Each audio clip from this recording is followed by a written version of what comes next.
மக்களே அஸ்ஸலாமு அலைக்கும். Welcome to Shifa kitchen queen. இன்றைக்கி நான் சூப்பரான ரெசிபியில் நான் வந்திருக்கேன். நெத்திலி கிரேவி ரொம்ப செம்ம அல்டிமேட்டாக இருந்துச்சு மக்களே, சான்ஸே இல்லை. இந்த கிரேவி உண்மையில சப்பாத்தி இட்லி தோசைக்கெலாம் இதை விட சூப்பராக இருக்கும். நான் சாதத்துக்கு வச்சுருந்தேன், அதே வேறு லெவலில் இருந்துச்சு மக்களே. நீங்கள் சாம்பார் ரசம் இது மாதிரி சாப்பிட்டா வேறு லெவலில் இருக்கும். ஈஸியான ரெசிபி தான் மக்களே, ஒன்றும் இல்லை. நெத்திலி நல்லா கழுவி வச்சுக்கோங்க. 1/2 ஸ்பூன் உப்பு போட்டு 1/2 ஸ்பூன் மஞ்சள்தூள் போட்டு நல்லா பரட்டி வச்சுக்கோங்க. நல்லா கிளறி இருக்கட்டும். நம்ம இதுக்கு தேவையான பொருள் தெரியுமா? ஒன்றும் இல்லை, வெங்காயம், பூண்டு, பச்சை மிளகாய், கருவேப்பிலை தான். கடாய் நல்லா ஹீட் ஆனதுக்கப்புறம் நம்ம வறுத்து வச்சுருக்க நெத்திலி போட்டு ஃப்ரை பண்ணி எடுப்போம். ரொம்ப நீங்கள் ஃப்ரை பண்ண வேண்டாம்.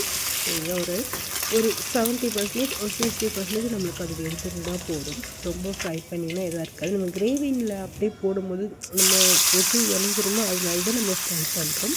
நம்ம ஃப்ரை பண்ணி அதை எடுத்துக்கலாம். பெரிய நெத்திலியாக இருந்துச்சுன்னா நம்மளுக்கு சீக்கிரமாக உடையாது.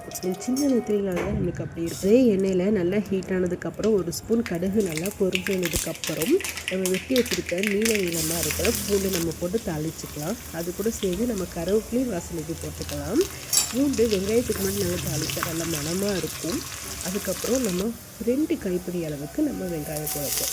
சின்ன வெங்காயம் யூஸ் பண்ணுற மக்கள் இருந்துச்சுன்னா ஏன்னா அது ரொம்ப டேஸ்ட்டு கொடுக்கும். மீன் குழம்புக்கெல்லாம், மீன் கிரேவிக்கு எல்லாத்துக்கும். என்கிட்ட இல்லைனால பெருங்காயம் போட்டு நல்லா வதக்கிட்டேன். அதுக்கப்புறம் நறுக்கி வச்சுருக்க 3 பச்சை மிளகாய் போட்டு பச்சை வாசனை போகிற வரைக்கும் இதாக மூடி வச்சுருந்தேன்.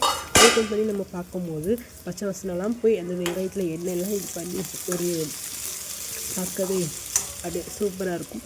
நம்ம அதுக்கப்புறம் என்ன பண்ணலான்னா தேவையான மசாலாத்தூள் பார்ப்போம். சின்ன ஸ்பூனுக்கு 1/2 ஸ்பூன் மஞ்சள்தூள், 1 ஸ்பூன் மிளகாத்தூள், உங்கள் காரத்துக்கு ஏற்ற மாதிரி போட்டுக்கோங்க.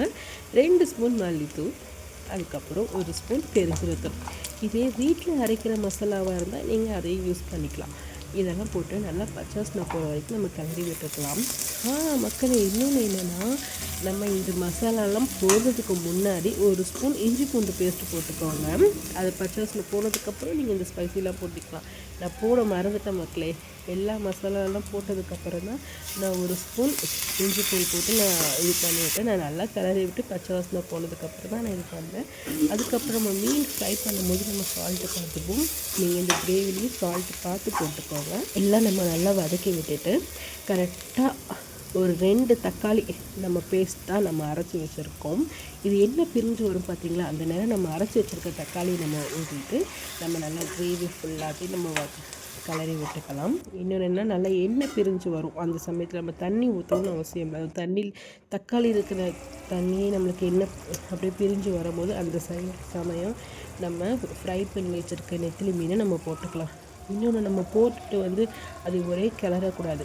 சும்மா லாஸ்ட்லேருந்து அந்த கிரேவி எடுத்து அந்த நெத்திலி மீன் மேலே போட்டு அப்படியே நம்மளுக்கு பட்டும் படாத மாதிரி நம்ம நல்லா கிளறி விட்டு ஒரு 5 நிமிஷம் நம்ம அந்த கிரேவி எல்லாமே நெத்திலி மீன் மேலே பட்டுட்டு 5 நிமிஷம் நமக்கு வந்து கொத்தமல்லியெல்லாம் போட்டு இறக்குனா சுவையான நெத்திலி மீன் ஃப்ரை ரெடி.